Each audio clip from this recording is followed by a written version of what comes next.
Нәҗип Җиһанов исемендәге «Мирас» 9-нчы татар музыкасы фестивале ачыла. Концертлар Салих Сәйдәшев исемендәге зур зал сәхнәсендә уза.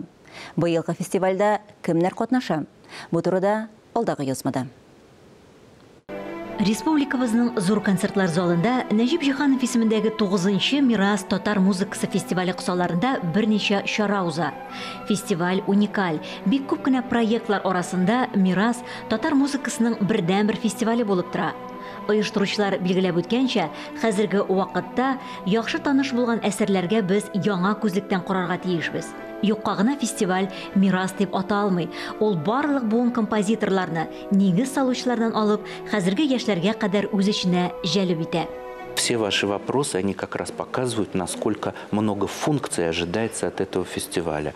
Сезнең «Мираска» яшьләргә ярдәм итүгә һәм премьераларга бәйле барлык сорауларыгыз фестивальнең күп төрле бурычлары турында сөйли. Фестиваль камилләшер, форматлар үзгәрер дип өметләнәбез.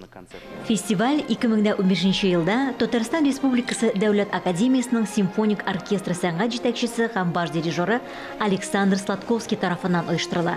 Фәнни иҗади җитәкчесе профессор, Казан консерваториясе ректоры Вадим Дулаталиев. Тамашачыларны быел 7-10 һәм 14 февральдә көтеп калалар.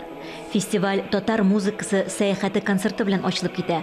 Танылган композиторлар классикларның иң яхшы әсәрләре яңгырayacak. Александр Ключеров, Борис Трубин, шулай ук замандаш композиторлар Рәшит Калимуллин, Резда Ахиярова, яшьләрдән Эльмир Низамов әсәрләрен ишетеп була.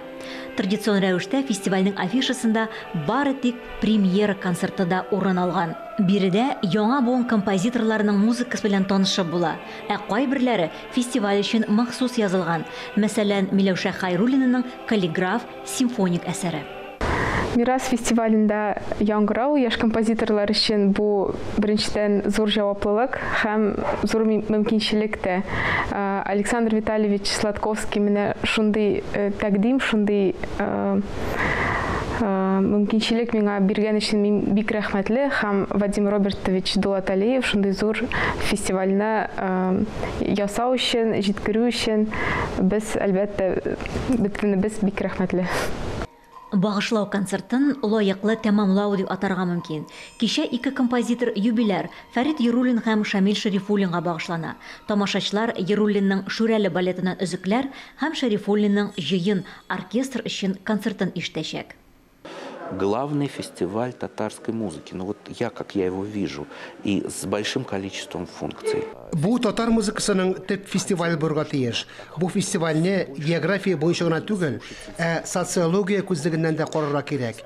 Яшьләр, өлкәннәр, республикабызда, Россиядә, чит илләрдә музыка яратучылар, булар барысы да төрле тыңлаучыларны клашласын иде.